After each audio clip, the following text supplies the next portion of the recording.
You guys know by now that I'm a firm believer that the borrower is slave to the lender, because your most powerful wealth building tool is your income. And when you haven't committed your income in the form of payments to everybody else, you can invest it and become wealthy. Really. The average car payment in America today is $503. That's just cray-cray. That's nutty. If you invest $500 in a decent growth stock mutual fund from age 30 to age 70, you'll have over $5 million. That one thing will make you worth $5 million. Isn't that amazing? And so I've become known for getting people out of debt, and it changes your life. It changes your family tree. It changes your retirement. You retire with dignity. You don't have to buy that cookbook, 72 Ways to Prepare Alpo, and love it. But you have to do it on purpose. And getting out of debt in order to invest is the shortest way. And what is amazing to me is that almost the entire financial industry focuses on one part of the equation, and that's the investing part of the equation. And they all have a bunch of theories. Now, I've had all the letters and licenses after my name. I have a degree in finance. I've had all the licenses in the business. It is amazing the number of people in the financial world, whether they're financial advisors, writers, bloggers, whatever they do, that have opinions about money that don't have any money, and whose track record on teaching people to invest and getting them to invest sucks. 3% of the public is where all of those people make their money, off wealthy people. They make all their money off wealthy people. And most of the advisors out there won't fool with you if you don't have some money. They don't want to sit down and talk to you. And so we started teaching people, of course, all these years ago, how we invest. And then as we've met with many, many, many thousands of millionaires over the years, how did they invest? What are they doing? Well, we suggest, and I personally invest in good growth stock mutual funds.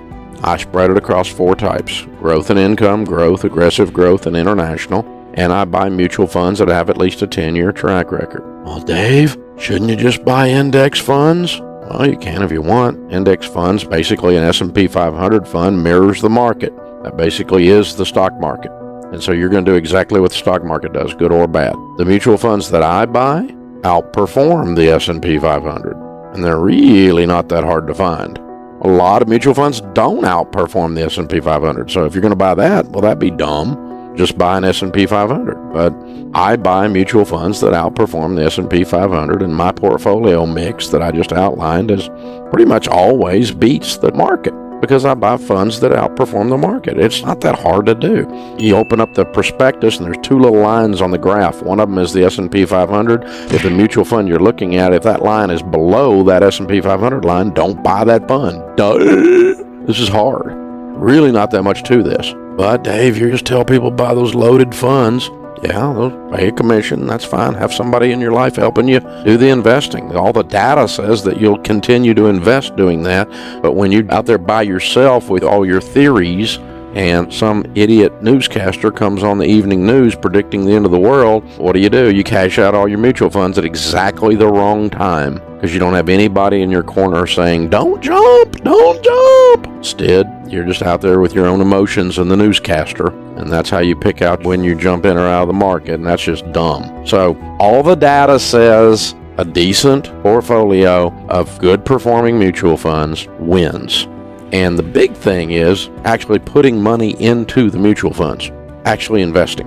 One piece of research shows that 74% of the reason of retirement success is doing it. It's called savings rate. The number of you that put money in versus talk about it and continually put money in. Year after year, year after year, year after year, month after month, week after week, out of your check, into your 401k, over and over and over and over and over again. This is how you get wealthy. It's ludicrous. I know a lot about mutual funds. And let me tell you how I pick mutual funds. About 80% of the choice on my mutual fund, 85%, is based on its rate of return, its track record. If the track record's tied, and I'm trying to look, I look for the longest track record. Who's been doing it a long time? I like neighborhoods with big oak trees when I'm buying real estate. You see what I'm saying? I like a long track record, something stable. I don't like risk. I like to make money. Risk equals not making money for me. Big risk, anyway. We should spread it across 4 types: growth and income, growth, aggressive growth, and international. Let's talk about those for a second, because there's all kinds of names for mutual funds, and the name of the mutual fund tells you what is in the fund. Okay? A growth and income fund is also called a large cap fund, sometimes also called a blue chip fund. Now, the blue chip is the most expensive chip on the poker table, so that means these are big companies in this. Large cap is short for large capitalization.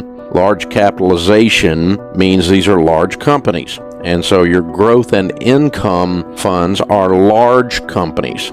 Boring. Of the 4 types of mutual funds that I put money into and I recommend, this is the calmest.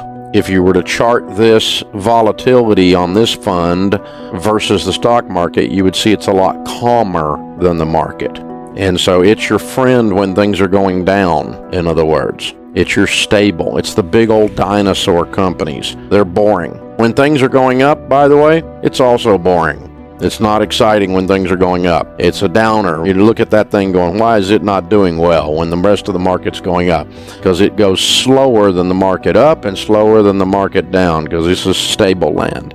A growth fund is right in the middle. The S&P 500 index fund would be considered a growth fund. A growth fund is companies that are growing. They're kind of medium-sized companies, so you might hear it called mid-cap fund. These are just standard growth stock mutual funds. There's a whole lot of these out there. Ton of funds that fall in this area. The idea is pretty simple. The growth fund, that's kind of right there in the middle. You want something in the middle. It's pretty much going to do about what the market does in terms of volatility, but you can get mutual funds that are growth stock mutual funds that outperform the S&P 500. You can even get growth and income funds, even though they're not as volatile, that outperform the S&P 500.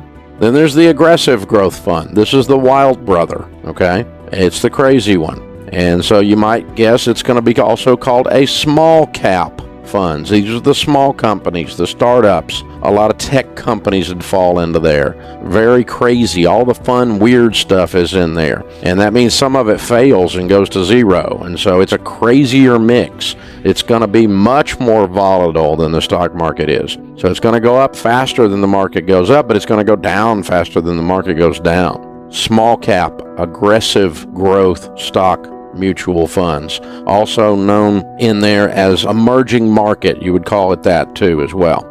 International funds means that the stocks in it are overseas companies. They're not American companies. It has a kissing cousin called a global fund. If you think of a globe, what is it? It's everything. So that would have international and U.S. companies in a global fund, and it would be a cousin to an international. By the way, American companies generally outperform other international companies by and large as a group, and so your international fund will be your worst performing of the 4 over the last several decades. And a global fund will outperform an international fund because you put some spice in there, you put some American companies in there usually, and so they're a little bit better. But at least you got some stuff overseas. You're not 100% betting on the American economy. Not that I'm anti-American. I am not. This is not a patriotic thing. This is a diversification thing.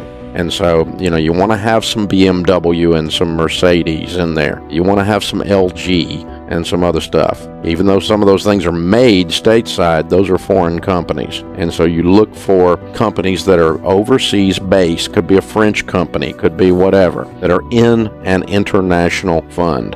And then you spread your investing across those 4 types. Very simple here. The thing is, do it.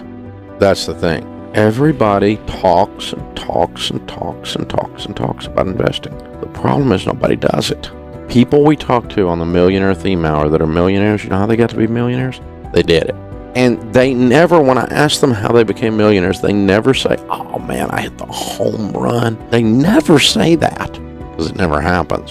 Oh, Dave, I hit the home run. I got this mutual fund that went straight up and I made all my money in one good buy. My golfing buddy gave me a stock tip. I don't meet millionaires that did that. I hear stories about it, but a golfing buddy with a stock tip is like a golfing buddy with a fishing story, the one that got away. I mean, it's just everybody's got an opinion, and it's all a bunch of crap. And so you just have to really stop and go slow and steady, Actually investing is the way. It's the way. It's the only way to go. So, growth and income, growth, aggressive growth, international. Don't chase the returns. Do not invest money in things you do not understand. People get ripped off when they invest money in things that someone told them is good and they trusted the person instead of knowing what the flip they were doing. You know, all these athletes you read about, the NFL stars, and they lost $10 million or they made $100 million and it's all gone. And, you know how they lose their money? Because they give it to someone else to handle and they don't even look at it. And then they're shocked to find out that person was a crook. That's how you lose your money. It's your money, just like it's your kids, which means you have to make it behave. Just like you have to make your kids behave. You have to do that. If you want good kids, that's how it's going to happen. If you want money, this is how it's going to happen. You have to understand it. Now, you don't have to have a master's degree in finance.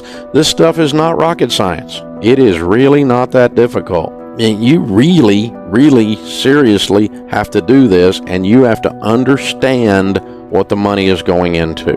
Do not put money in. That's why when you're buying insurance, when you're getting a mortgage, doing your investing in mutual funds, that's why when you do all of that you have to understand what you're doing. And the only way you're going to do that is when you're picking someone to help you in one of those areas. You're doing your estate plan if it's complicated. You're doing your taxes if they're complicated, that kind of thing. You need someone sitting on the other side of the table that is not a salesperson, but they have the heart of a teacher, not the heart of a salesperson.